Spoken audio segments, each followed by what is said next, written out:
Welcome back to Follow the Money. I'm Dr. Nicola Harding, and this week I'm talking to Edgars Pastars, a partner at COBALT, one of the Baltic region's leading law firms, and an advisor to Finance Latvia. Edgars sits at a rare intersection. He is a lawyer with CAMS and CGSS certifications, which means he speaks both the language of the courtroom and the language of compliance. He's also a visiting lecturer at Riga Graduate School of Law and chairs the CAMS Baltic chapter board. Edgars has been inside two of the biggest challenges that the financial crime professionals face. The first one is a practical one. It's how do you actually work with your legal team without getting endless no responses or vague permissions that you can't act on? And the second is a strategic one, is how do you move an entire market? How do you go from being almost FATF greylisted in 2020 to being confirmed as highly effective in 2026? And what does intelligence sharing have to do with all of that? Edgars has been behind the scenes on both of these. He's drafted legal frameworks, gotten banks around the same table, and navigated the regulatory relationships that made it possible. Today, we're pulling back the curtain on what it actually takes and what it means for your compliance operations right now. Edgars, thank you so much and welcome to today's session, Follow the Money. And thank you for having me and for such a great intro. No problems. And so let's start with something that I think a lot of our audience will recognize immediately. A compliance officer calls their legal team and says, can we do this? And the answer comes back. If it comes back clearly as, well, that depends, or probably not, then the compliance person is stuck. They then either don't move or they move without that legal cover that's so important. You've articulated this as the difference between two questions. Is it mandatory and is it allowed? And it feels like it's probably a subtle distinction, but I suspect it changes everything about how those conversations actually work. Can you explain it in practice? I think the main mistake what IML professionals or business people are making, the lawyers, they're just showing some vague question over the wall and they expect legal to provide all the answers and give their sign-off for this. It doesn't happen like this. So from compliance perspective, they all have their mission. So the IML professionals, their mission is to fight financial crime. And they think if they're doing the right thing, it means everything what they use in order to achieve this goal is legal and proportionate. But it's not the case because, IML mostly they are interested. The more information we can have, the better. But it's not always the most compliant answer to this. But from the legal perspective, the lawyers, they think differently. They sometimes stick to approach lawful but awful, and they usually answer it depends. But their mission is to protect the institution from abusing the legal framework, for breaching the law, and then the institution can be held liable for the breach. So both of them have their own legitimate missions, and you need to find a common ground here. And one of those is to start conversation with legal department and explain what the risks are we addressing by this, why it is, what it is a reason, so what is the necessity, so what information are we gathering, what we will achieve by this. And of course, everything still depends on the text of the law and I'd say the vibe the lawyer can feel in the boardroom. So it is important that business people set this tone at the top. And then the lawyer can just say, hey, this is serious. Our organization would like to move, for example, to information sharing or any other arrangement to help address money laundering risks. So start conversation with engaging them in solving their problems. So like a little kid, you give him the toy and they're trying to figure out how it works. The same goes with lawyers. You can't just say, can we do this? It's not the right way to approach or criticize. So you're needing them to really invite them into this problem solving kind of conversation, really. And if you're then the compliance officer and you kind of make your offer to the lawyer or the legal team in your organization and they won't give you permission, is that the end of the conversation, or how would you then reframe that to kind of bring them on board? How would you get them to understand? It depends what type of lawyer we are addressing. So if it's like more a data protection lawyer, you need to understand how his mind works. It means most likely his mind works like it's structured based on data protection laws, for example, GDPR, and you know what they are looking at. So, and then you need to sort of present your case in the light of the mindset of the lawyer you were talking, because it's a civil law lawyer, it's one case. Criminal or defense lawyer, it's a different approach. So you need to know the setup. First, I think you need to start with the problem we have here and start solving it together rather than prepare the whole solution and then say take it or leave it. We had the recent example. We recently set up the information sharing on fraud, and it was quite a vague sentence in the law, but it still was there. And that made the lawyers happy, but not happy enough. And in order to convince them, we started thinking about risk mitigating measures. We can say, okay, it could be the information could be shared, but how can we make it less for how much time we are keeping or processing the data? So risk mitigating measures. So if you start talking about risk mitigating measures, you won. Actually, you start to engage the lawyer in this conversation. So start with what are the pain moments, what are the trigger points. So this is how to start conversation, not just starting inter-department fight. That idea of risk is really where lawyers and compliance can come together. It's that is the shared language, isn't it, really, when it comes to it? I think what's really interesting to me, and you started to bring it in there at the end, is that you've done this in practice. This is no longer theoretical. You were directly involved in getting Latvia's intelligence sharing initiative off the ground. And we were just talking then about one compliance officer speaking to one member of a legal team, in one institution.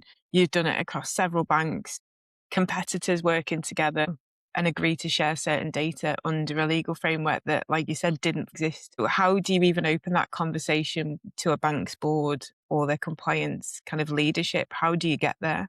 First, you need to find common ground, or I would say common pain for all the involved banks. Sometimes negotiating something between the banks is like forming a coalition government in the parliament. But all of them, they're lacking something. They're always lacking information. So if they see benefit to it, it's sort of opening the door for conversation. But it's not enough because, banks are different. And one of the things why they are different is their size. Because the bigger the bank is, this bank may feel like they're losing competitive advantage by sharing information. So all of them must benefit somehow. And they must also contribute. So what you share is what you get. If one bank is sharing, the other one is just receiving, then it's not a partnership. It's a one-way street. So this must be like at least two-way street. Most of those compliance officers sitting in a bank, they can convince their boards saying, we will need less money to mitigate those risks, or we will have better information so we're less exposed to financial crime, or we can fight the crime more efficiently. And it means for you, the board, that the probability that we could be fined and our reputation damaged is way lower if we have this additional tool. For example, if one customer is off-boarded in one bank due to serious suspicions of money laundering, and then this consumer immediately moves to other bank, or it's a money mule who was caught red-handed in one bank and then moves to other bank. If you don't have this warning system, it means that you are exposed, you are not protected from those risks. So most likely you will catch them, but it will be like after they have done their dirty work, and this creates exposure for you. I really love that example because I think we talk a lot about the fight against financial crime and we talk about ourselves as fraud fighters or whatever that may be, but we don't necessarily think about the infrastructure that needs to be in place for us to win wars and how crucial data and intelligence sharing becomes to that end. In financial services, obviously, when we talk about the corporate world, a lot of what we're doing is to make money or to protect those investments or what have you. So we don't think of the threat as being external and as one that cuts across all of our competitors. It's probably one of those actually unique propositions within the commercial world where actually we're all centered around the same adversary rather than each other as competitors. So it becomes so obvious when you look at it that way. Yeah, because criminal world is exploiting one vulnerability we all have as a financial institutions, and this vulnerability is fragmentation. So as we work in silos, it's either our organizations and organizations are separate and are not sharing information, either typologies or even real names, so operational data. It means that they are getting it. So it's for the benefit of the criminals, for us to be less equipped and fragmented in our approach to tackle financial crime. Absolutely. Yeah, absolutely. Just going back to everything that was happening in Latvia then, we often think about, or we can make these sorts of changes when we're in good standing, when we'll get round to doing this when we've got everything else sorted out. And one of the things that really sticks out with me with Latvia's case is that when these changes were made, actually the country itself was on the verge of FATF greylisting. And, that in itself feels brave to be able to take the steps necessary to be made when, you're on the back foot, you're not necessarily coming from a position of strength. It's a dramatic shift in credibility from where Latvia was back in 2020 to where we are now in 2026. What changed on the ground, and how was these projects, how instrumental were they in creating this new compliance environment? First of all, we need to talk about several types of information sharing. And you constantly need to improve all of those solutions. So they're not static. You know, just work done, we can move on. It's not like this. So back then in 2018, when we had issues with almost being greylisted for non-compliance with the FATF standards in terms of efficiency, most likely. But we had laws, the regulation, which were like mostly compliant, but the efficiency was poor. So we started discussion how we can improve efficiency. So efficiency means that banks can spot the suspicious transactions, they can report them, and those reports are actionable, and the police can investigate, then freeze and seize those illicit assets. And conviction most likely could follow, but it's not precondition to seize the assets and to deliver a conviction. And then our colleagues from the United Kingdom, National Crime Agency, helped us with some advice on public-private partnerships. So it means how the banks and the police, they could meet on, for example, some safe ground or safe space and discuss things. Those discussions would lead to evidence obtained in due process. So we came up with this public-private partnership model, which is super effective, I would say, and it was not common for any continental law country having such an approach back then. Now it's getting better.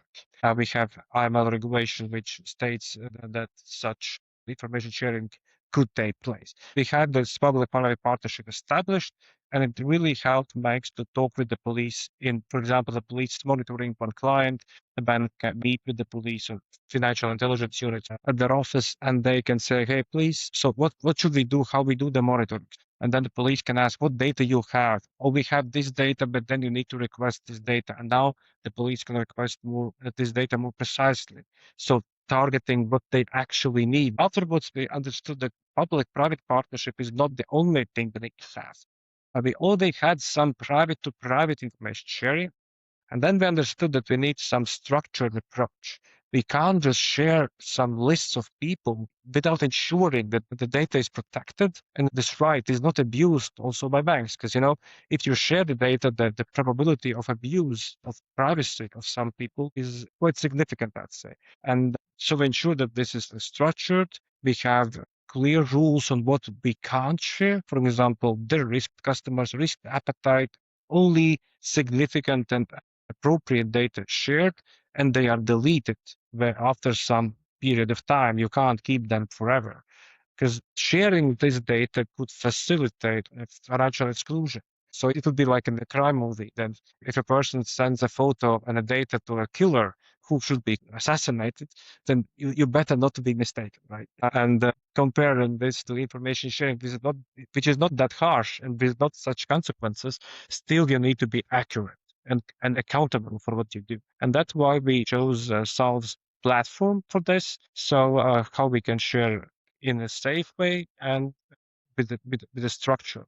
But of course, structure was set up by us. So what is shared, what can be shared, what is definitely prohibited from sharing, and how to ensure quality and data consistency. Because you can't just say, hey, Edgars was rejected and most likely he was a money bill. It doesn't work like this. You need to provide structured data so you can analyze and have this data in good quality. So it's not about whether you can or cannot share. It's about ensuring that this data is kept in good quality and the right of sharing is not abused. Just thinking about this from a kind of more operational perspective then, and what this actually looks in practice. You've talked about accuracy being really important and what then happens to that data, that it kind of sits within pre-agreed organised rules. So no one can really say, oh, well, we didn't really know what to do, or we aligned it with our own policy. We all know that everyone within this agreement's on the same page. What does the level of accuracy do then?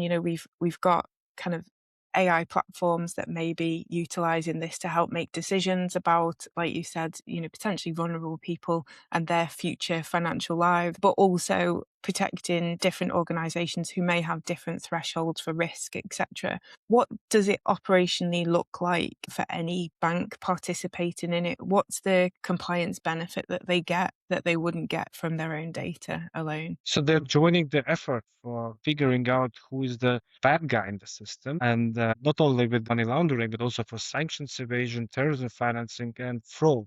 Because, for example, if you want to fight fraud, which is like a hot topic right now, you can't actually do that without sharing information of the whole fraud chain, like money, mule accounts, device identifiers. So if one bank, for example, notices that the money is flowing to, for example, a bank in another country to a mule account, if this bank immediately warns others, other banks can stop money flows to this specific account, for example, for 5 hours or for a day. It's enough to protect like hundreds of victims who are being now targeted by those scammers. So, and otherwise, those banks couldn't stop the money.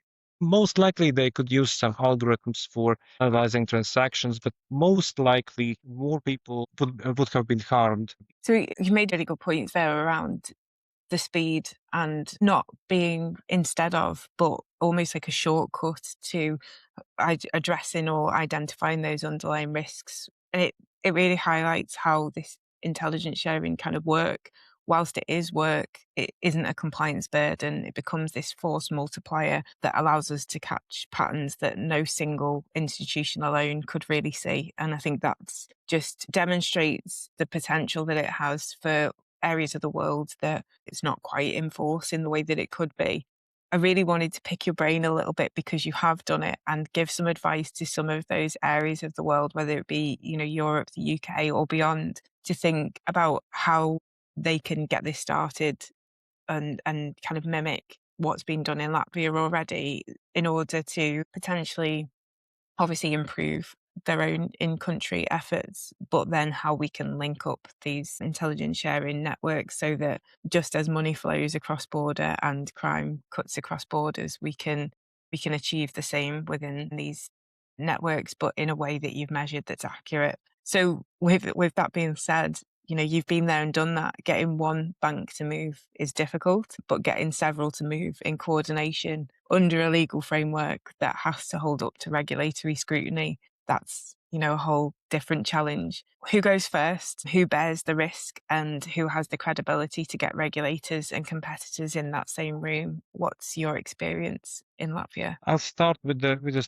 strategy part and then to the technical part. So strategy part is you need to find at least some banks, not all of them, which could be part of this information sharing partnership, but those who are leaders. So others are envy, and then they would like to join, seeing, oh, they have established some club, and I would like to join it because this club is bringing me some value. So getting them envy is a good thing. So that's first thing. Second thing when it comes to strategy is start with something that is the most painful right now. And now, for example, it is fraud. Fraud is more black and white. AML is not that black and white. Start with fraud or terrorism financing. So share what you are able to share with those. Maybe start with like doing small steps. So prove that this helps you to mitigate some risks and then move to the next chapter. Now it's easier to sell this idea. And then you can move to money laundering because fraud and money laundering, they are quite close. And this is from strategy part. And the second part is the technical part. So what you would like to share. So by establishing structured information exchange about people who are not clients of specific banks involved in information sharing. For example, I'm a client of one bank, but not the client of the other bank. But still I'm being caught red-handed with new activity, for example, and then this bank should be entitled to warn also this other bank, and this bank has no prior knowledge that even I'm existing. So they just warn that if Edgars comes to this bank, that you should be aware.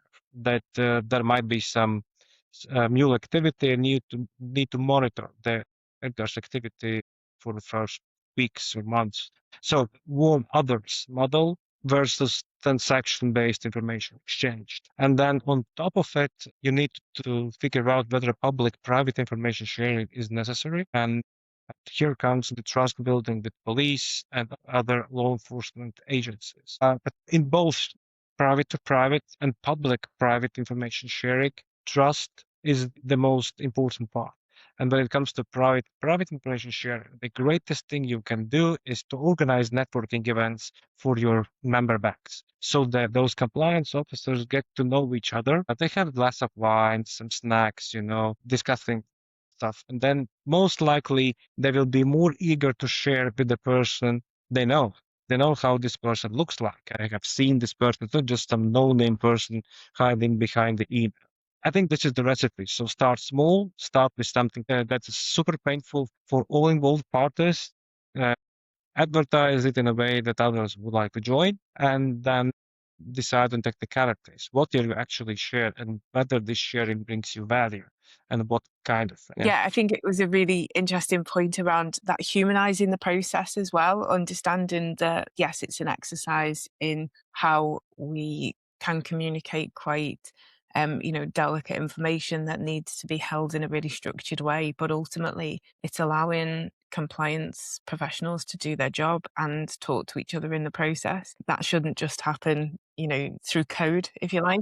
That actually humanizing that process can really help and help people be more cooperative. What was the role of the regulators in all of this? Were they for it, against it, partners?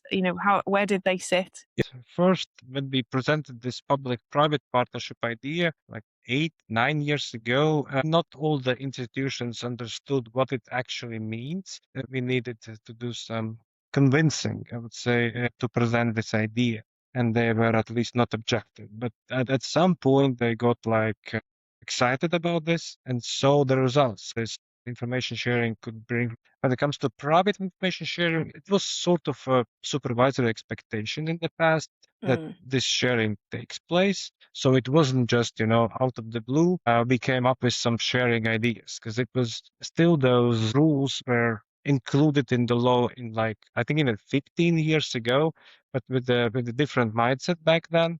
But we saw that we can utilize those old norms and improve them and facilitate information share. So I'd say policymakers and supervisors were helpful. And I think in our case, the key to success was that data protection authority, the people who worked there, they were quite familiar with anti-money laundering. So it's not the most common subject they are familiar with, but they were because of their previous work. So it was easier for us to explain what financial crime prevention is and how it works and why information sharing helps. But the one thing you must not forget is competition, because it's sharing information between competitors, as you rightly laid out in the beginning, can create breach of competition law or fair competition.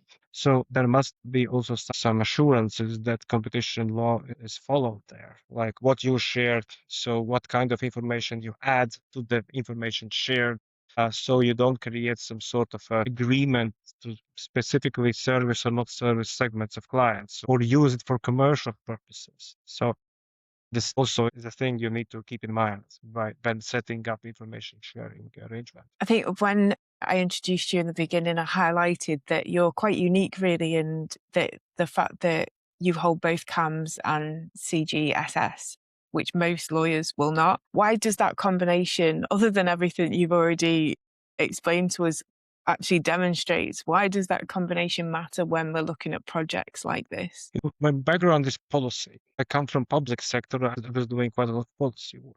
So it determined a choice to focus on risk management, because in order to be able to make risk-based decisions and understand how risk is governed and what approach you should take, what are the best practices, I decided to go for those certifications. They were useful to give a structure for what you know. So you still need to learn a lot, but this is like a bookshelf. So you're obtaining a bookshelf and then you are ordering and putting your books there. Those certifications, I'd say they help to look at things from other angles, not just from a legal one. Because also clients of any law firm, they don't just expect legal advice. They expect that you are skilled and you can understand the risk, because business is based on risk, on how you take risk, how you share risk, how you manage this risk.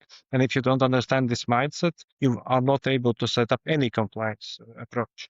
And my last question to you will be, do you have any advice for anyone who is trying to implement a similar type of project in their country? I'd say learn from others. So don't hesitate to reach out.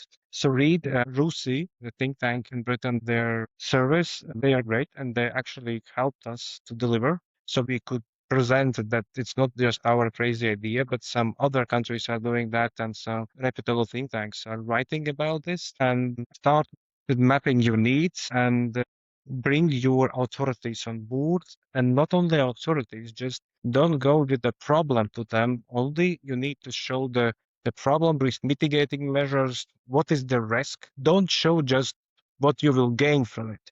Show also what you will do to mitigate the risks. And you need to have some people who are leaders in their specific industry who could be advocating for this. And mostly information sharing has not been successful because of some phobias. People are just scared that the privacy will be somehow abused. Come up with a plan how you will address it. And there are plenty of ways to address it. So think thoroughly of all the possible objections and try to address those objections. And now, when the IML regulation will come into force, go for the maximum you can right now. And then during negotiations, you will most likely be asked to remove some of your ideas. And you need to have a partner from technological point of view. We made this mistake in the past that you only talk about sharing, but the key part is technology. So what will you use for the sharing? How will you measure the success of the data you shared and used? How will you ensure that this data is safe? And you can't just exchange emails or doing it on the WhatsApp group.